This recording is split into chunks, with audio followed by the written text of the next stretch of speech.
Et salut l'ami du voyage et bienvenue sur cette nouvelle vidéo. Alors aujourd'hui je vais te parler d'un site archéologique chinois très connu, c'est le site de Xi'an. À moins que ça se prononce Xi'an, je sais pas trop en fait. Quand je prononce ce nom, il est fort probable que ça ne t'évoque rien du tout et c'est bien normal.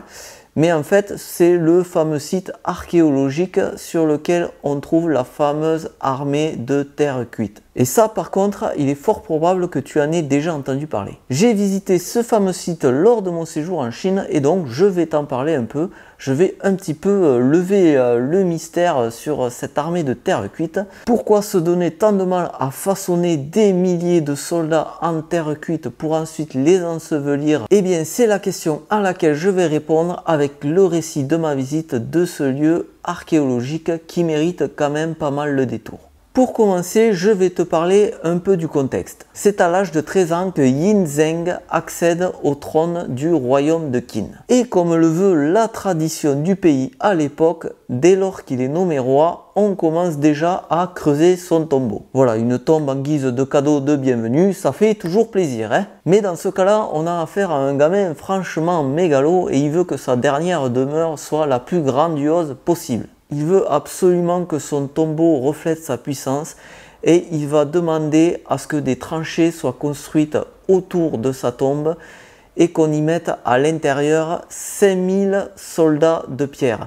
Plus de 5000 statues en terre cuite vont être construites pour protéger sa tombe. Le chantier va durer 6 ans et il va faire travailler plus de 700 000 hommes. Il faut savoir qu'entre-temps, pendant toute sa vie, ce petit jeune de 13 ans va en fait conquérir pas mal de territoires et il va s'auto-proclamer premier empereur de Chine. Voilà pour la petite histoire. Alors la visite du site consiste tout simplement à découvrir cette armée de terre cuite.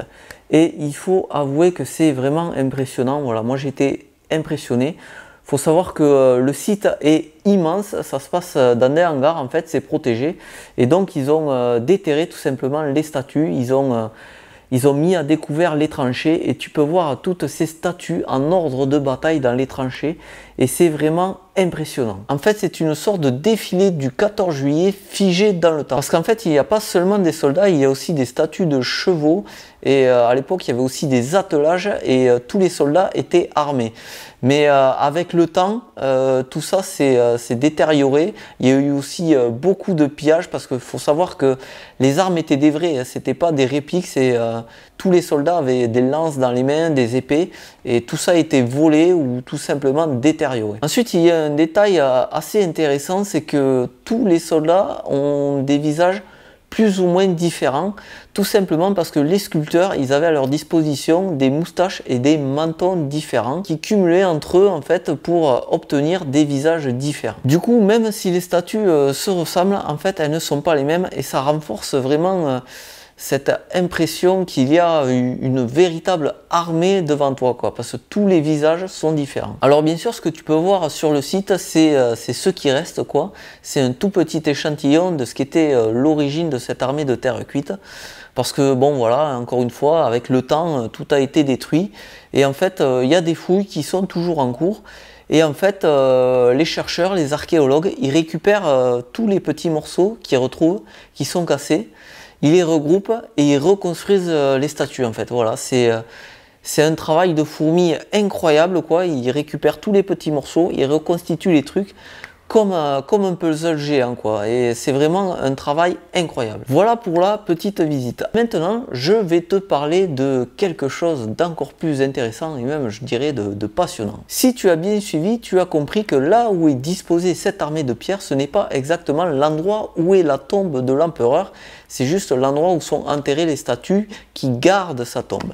Donc en fait, un peu plus loin, il y a la tombe de l'empereur lui-même, qui est en fait une colline, quoi.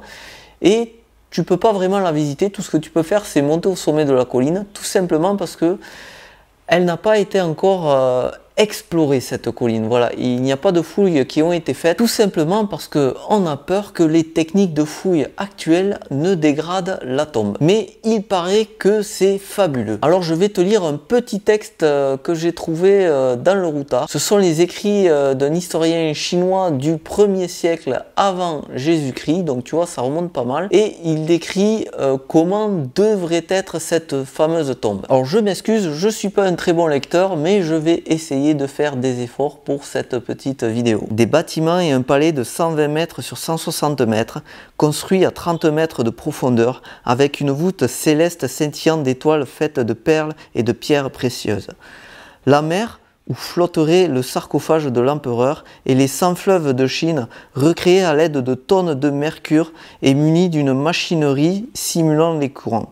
Sans oublier le système d'arbalète automatique prête à cribler de carreaux ce qui tenterait de violer la chambre funéraire. Alors mythe ou réalité, on ne sait pas parce que personne ne peut vraiment en témoigner, mais en fait il y a des études scientifiques qui ont révélé un taux de mercure très élevé à cet endroit-là. Voilà, je dis que ça, donc je trouve que quand même ça fait un peu rêver. On dirait le scénario d'un film d'Indiana Jones, tu vois, ça pourrait être le scénario d'un film d'aventure où le héros va découvrir la tombe du premier empereur Qin et qu'il entre là-dedans et enfin, je trouve ça en fait fabuleux, voilà. Ça fait appel à l'imaginaire, tu vois, imagine comme ça des rivières immenses de mercure avec le plafond plein de pierres précieuses et tout, je trouve ça fantastique.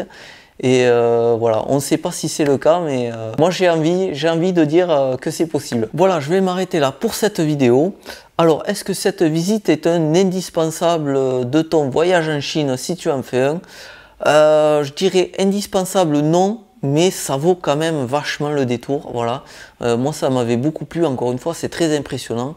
Donc si tu peux y aller, n'hésite pas. Allez, comme d'habitude, tu peux lâcher ton petit pouce bleu, ton commentaire, l'abonnement, la cloche, les réseaux sociaux, tout ça, tout ça.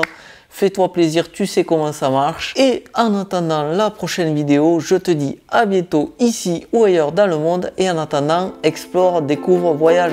À plus!